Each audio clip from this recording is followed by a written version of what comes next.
Anyways, I was sitting on the couch thinking, starting to feel like, if I don't do the my YouTube post now, I'm never going to do it.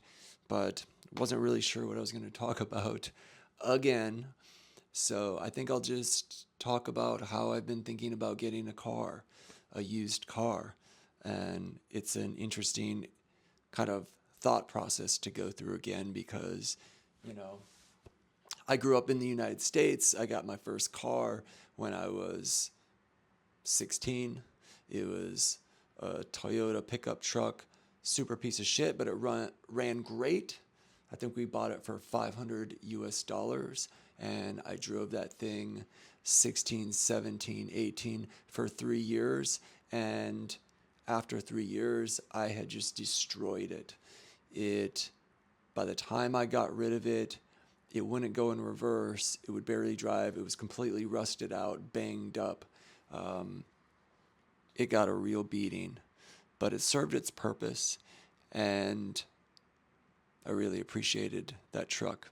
And I sold the truck for $400. So drove the truck for 3 years, only paid $100. Pretty nice. But now it's interesting looking at used cars now. For 15 years, I've lived in Taipei. Don't need a car to live in Taipei. Public transportation here is great. MRTs, trains, buses, taxis are inexpensive.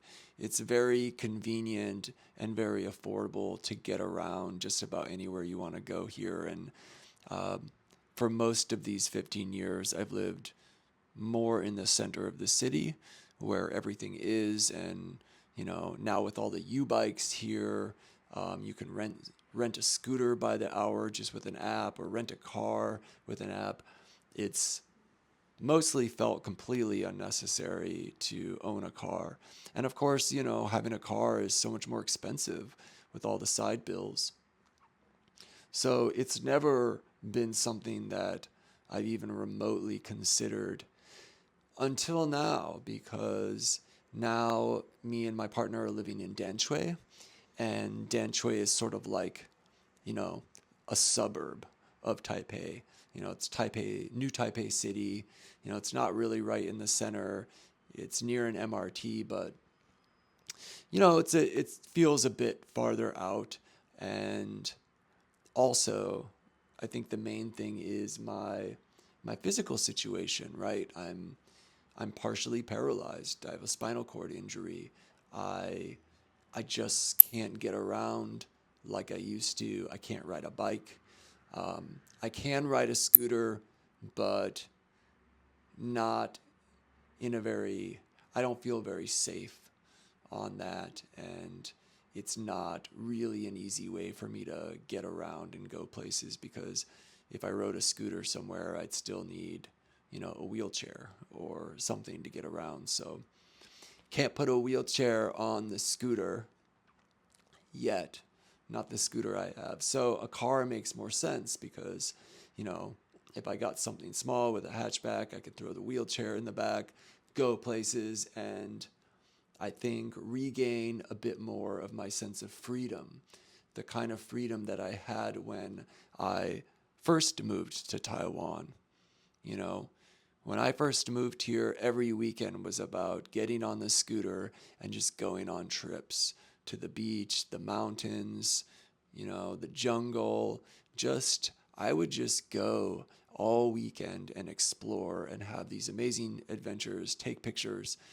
And I miss that, I do. And especially now where, so many things, so many um, so many things are no longer available to me as mobility options, right? Like riding a bike, scooter. It's really not the best option for me now. And so yeah, now I'm kind of on this.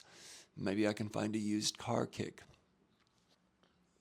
That's it, my 5 minutes. There were so many other things that I wanted to talk about the process of buying a used car, and comparing it to when I would think about cars, 10, 15 years ago, and how my thought processes have changed, and the way I analyze and think about things like cars and money and stuff. And I just couldn't get to it, but um, maybe I'll do a part two. Okay, happy Saturday.